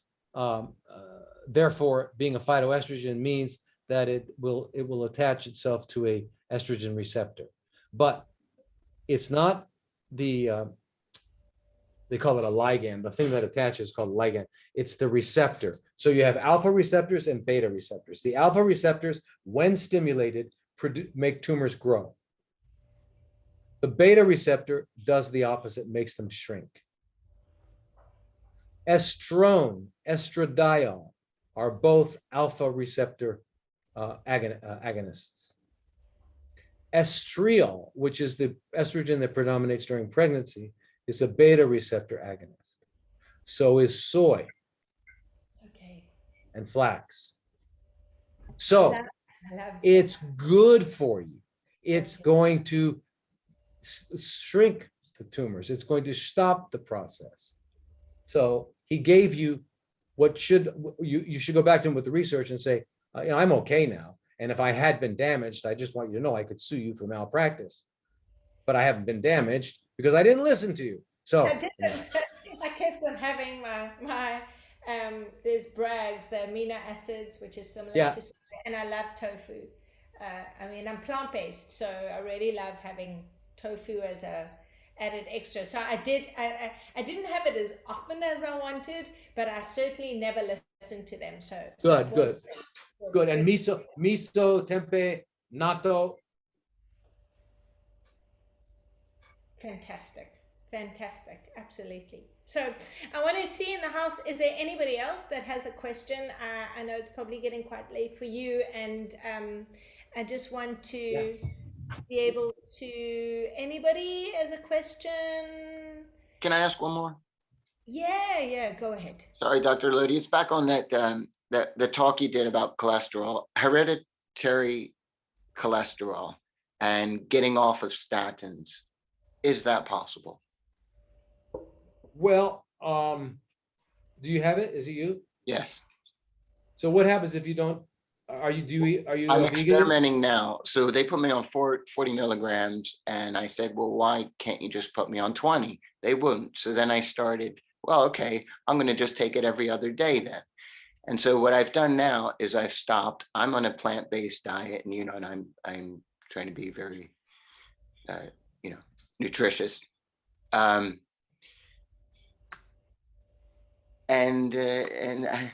So that's it. So I've actually just experimenting with myself, and I've stopped for about a month now. So how long have you been plant-based? It's gone about a year now. Okay, and then so when you were plant-based, did you find that your cholesterol was still high? I was on the statins, so it was really high. I don't know what the points and all this stuff is, but it was like over 8, and then they put me on the statins, and in a month it went to like 3.3, whatever those ratings are. But and then I've been like around 3.5, which they say is normal with the statins. So, well, remember, it's not the cholesterol that's damaging, it's oxidized cholesterol. So when you get oxidized cholesterol products, those are what cause the damage of cholesterol. Okay, and it's the oxidized LDL. Yeah. Okay, so right. So if LDL gets oxidized, it's because the LDL is what delivers the cholesterol to the different parts of the body, and right. And if it's oxidized, it will cause inflammation of the arteries, and that inflammation with the cholesterol deposit causes a plaque. That's what happens. If it's not oxidized, it's not a problem. So therefore, if you're living, if you were eating, organic food, I mean, if you were doing all the things we talk about, and you're eating and you're vegan, because that you have to be vegan with the cholesterol like that, right? Yeah. Eggs, cheese, anything, right? You have to avoid it, So you were doing that vegan for a year, and you still had it really high. Well, no. Well, I've only just been off the statins now. No, I was before they put me on. I've been on them for like 3 years now. I was eating meat. I wasn't vegan or anything, but I was. And then since then it's been down. I took them, but then I just figured, well, I'm not doing anything that really should warrant having to be on them. And the only thing that they tell me is that, well, your liver produces too much cholesterol. Right. Well, you're taking coenzyme Q10, I hope, right? Sorry? Coenzyme Q10, CoQ10. I'm taking arvostatin. No, CoQ10, because anybody taking statins has to take CoQ10. It depletes CoQ10. Okay, you got to look that up. Yeah. CoQ10, coenzyme Q10. Okay, statins. In Japan, when a doctor prescribes statins, they also prescribe CoQ10. Oh, no. Okay, in the U.S., you can go to a health food store and buy CoQ10. You can go online and order CoQ10. CoQ10 is part of the mitochondrial thing. Anyway, it's very important, but that's one of the toxicities of statins is it depletes CoQ10. So it's very, very dangerous. So anybody taking statins has got to be taking CoQ10. So anyway, so you get off them, take the CoQ10, make sure you're not eating 18 hours a day, right? Make sure you're not eating 4 hours, 4 hours before sleep. Do all the things we talked about. And also vitamin C. We don't get enough in our diets. We just don't get enough. So that's the one thing you got to do. So you can either get a liposomal form or you can get a sodium ascorbate powder, take 8 to 10 grams, put it in a big liter of water, and just take a sip on it throughout the day. Okay, you want to drink it over an 8-hour period. That way you'll absorb it all. If you drink it all at once, it won't absorb it.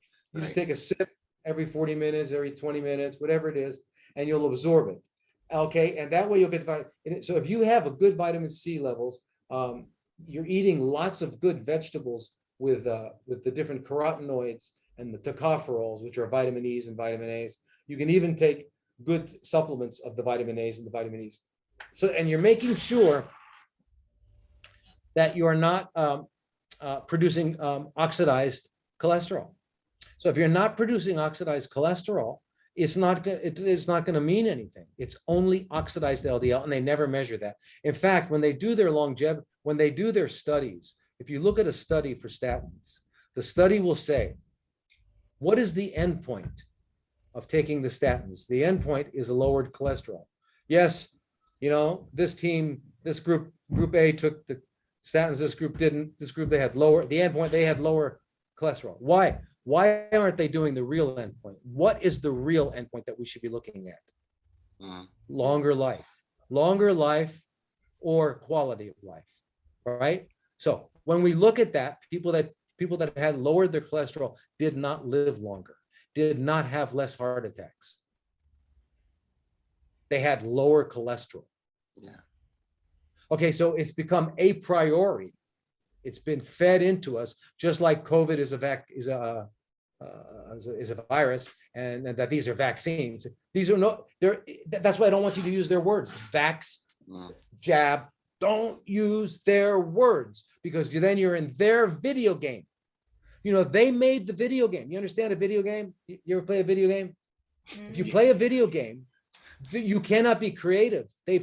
You can only play within their paradigm, within what they set up. Yeah. They made the game. Don't use their words. Do not use their words.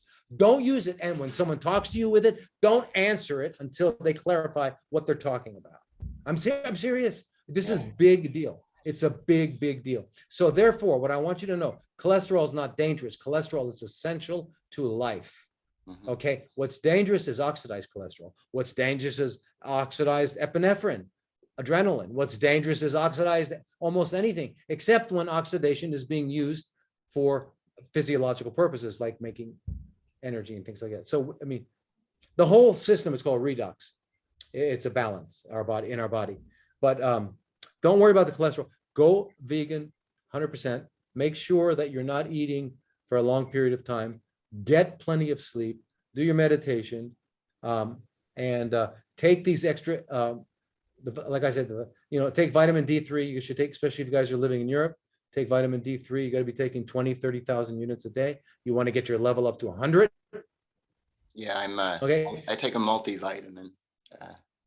Right. Well, they might not, and you got to look at the brand. The multivitamins are usually they're enough so you don't get a deficiency syndrome, but they're not enough for optimal functioning. Okay, so yeah, they meet the RDA, which is they say 50 milligrams of vitamin C a day. Yeah, if you don't, 50 is so you don't get terminal stage scurvy. Yeah. That's all.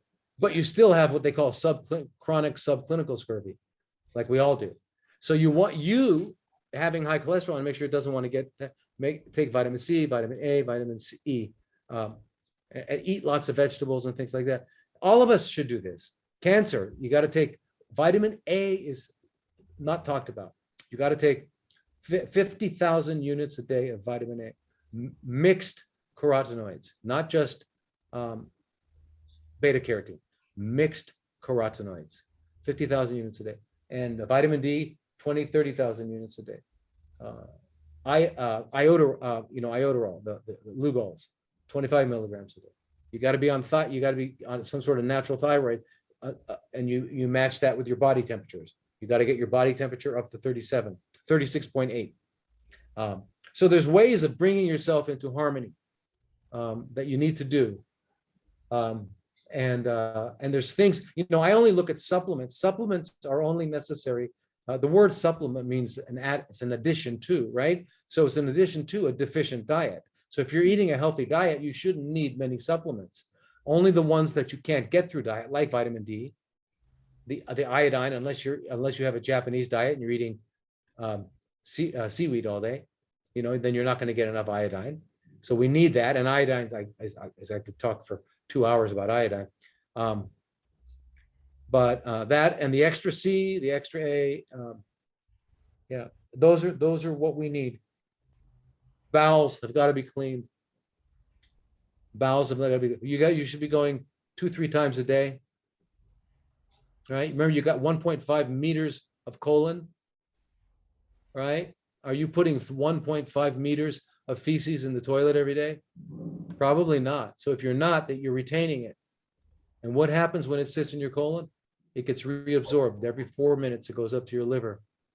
It's called the enterohepatic circulation. It goes back to your liver. Okay, so keep your colon clean. Anybody floss? Okay, yes. That's called dental hygiene, right? What I call medical hygiene is when you floss the other end with an enema. So medical hygiene is flossing the bottom side. Dental hygiene is flossing up here. Very, very important. These are the things to stay, to live long. How does Spock say? Live long and prosper. One last question in the house is from Jane. Jane, do you want to ask the question? Because your video is on.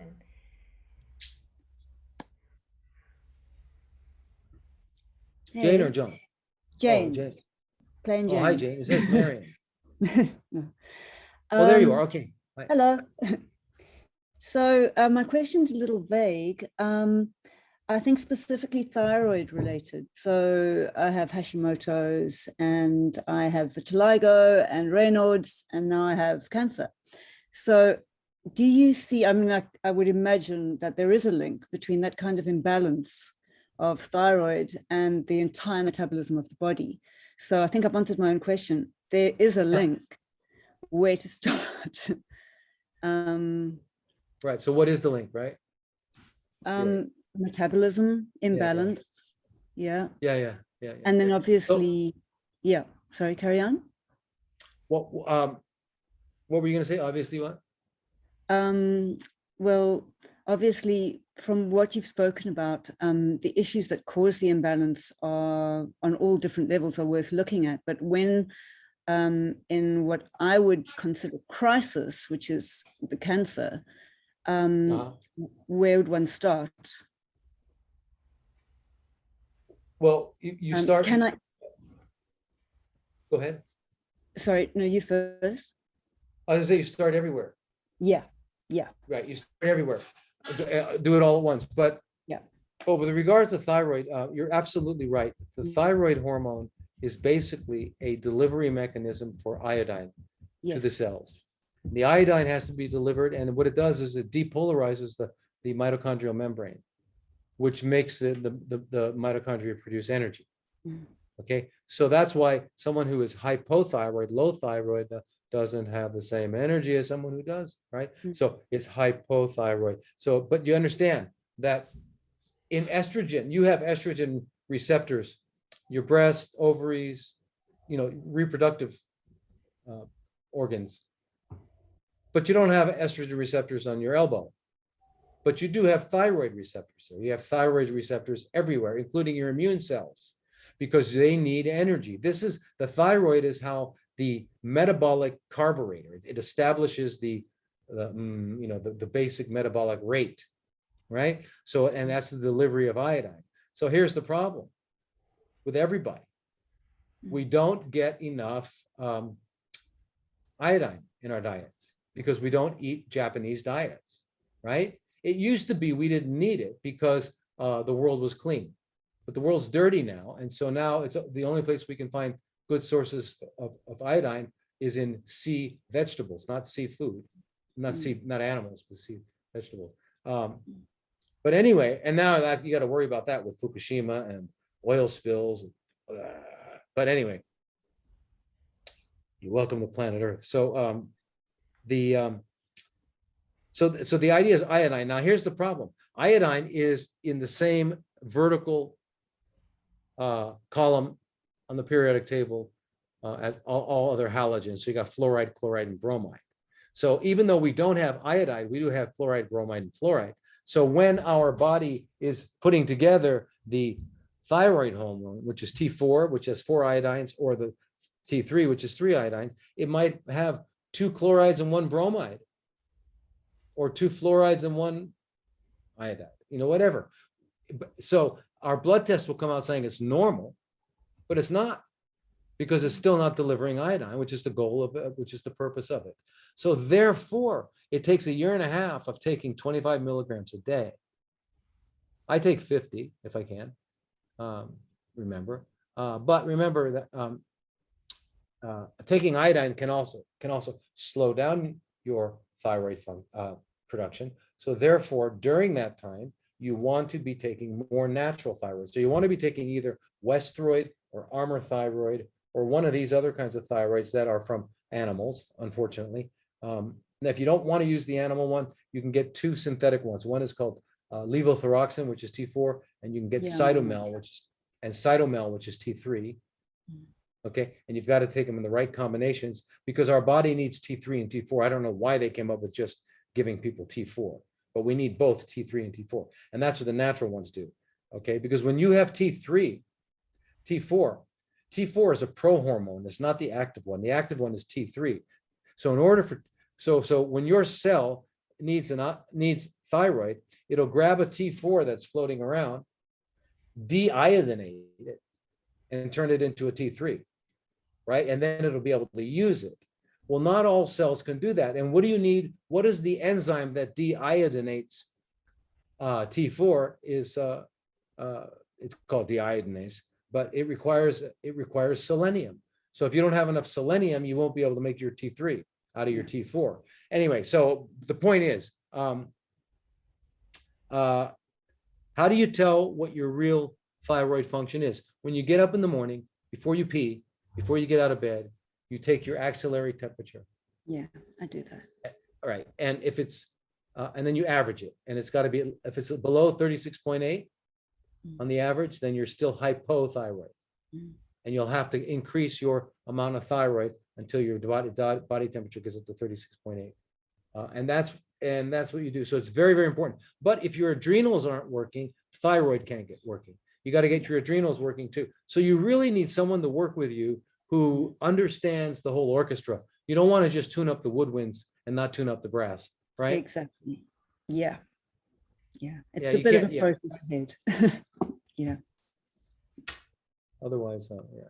So anyway, I'm happy to consult with you if you want to, or any of you. Just find me on the web, my website, and then we can bring the whole, because we got to bring it all into harmony. Remember, it's balance. It's just balance. we restore balance, and then the miracle of health happens. Wonderful. It's true. Yeah. Thank you, thank you. So I'm so pleased you offered that. Thank you, Jane, for the question. And I'm really pleased that you also just offered, because I was going to ask if people can get hold of you. I know the easiest way is Instagram. You're on Instagram. You can look up Dr. Lodi. You have a website as well, Dr. Lodi, that I can Yeah, leave it's drlodi.com. So there we go. I'm going to put it into the chat. In fact, maybe Mike, can you put it into the chat? Dr. Lodi's just directed to everybody, and then you can get hold of him. And I just wanted to say a huge, huge thank you. I can't tell you how grateful I am that you took the time and that you could come and chat to us. The information has been invaluable. It has been a joy and privilege to chat to you this morning. And I really hope that we can continue this conversation moving forward, and it'd be amazing to do it face to face one day sooner than later. So well, you got to so get much. here. Yes. I'm waiting, and the invitation is open to all of you. So any one of you that wants to come visit, I'll host you. Take care of you. Introduce you to the coconuts and the papayas, and but by the way, if you have cancer, you know what? It's okay. We'll figure out a way to make it work for a week for you to enjoy some fruit. Yeah, yeah. Okay. But if not, there's fantastic. I mean, have you ever had? You know what somtum is? Somtum, the soup. No, it's what they call. I think it's called papaya salad. Oh yes, yes, yes. It's Amazing. spicy. Oh, yeah. Well, here, it's kind of there. Yeah, it's fantastic. So there's a wonderful, and there's another thing they do with what is that? What is that thing that grows? The green plant. It grows wild. You wouldn't think it was edible. It's morning glory. Have you ever eaten morning glory? No, that sounds. Oh, it looks like a big long, it looks like grass, right? But it's fantastic. It's fantastic. Yeah. Yeah. So. I mean, hearing all of those things, I feel healthier. I just think of being there, and I feel healthier. So. And they're right outside. So please, all of you come. Not all at once, but one at a time. And then, but actually, what I'd like to do is, in fact, we should all do this. We should get a community of people who want to see this happen, and let's all put our money, chip our money in, and let's open a healing center. I'm there. That's why I had cancer. Living/healing, right? Not just you don't just go there, but you live there. A healing community. Yeah. I'm in. Like, okay, absolutely. That's my mission. This is why I'm doing this. Like, this is why I built this community to bring us together to heal. So I'm beautiful. Totally there. I love that. I love that. I've got lots of thanks that have come through from everybody that has listened in the chat. And I'm so happy. Thank you so much. Thank you to your team. You have an amazing team. And also just tell them thank you for keeping in touch with me. And I'll do is I will send you a recording of today, and you can use it freely wherever you want to share with your people. Okay. So yes. Beautiful. Okay, everyone. Sawadee Kap. Namaste. Thank you. Namaste. Bye-bye. Bye. Oh, thank you, everybody. How amazing was that?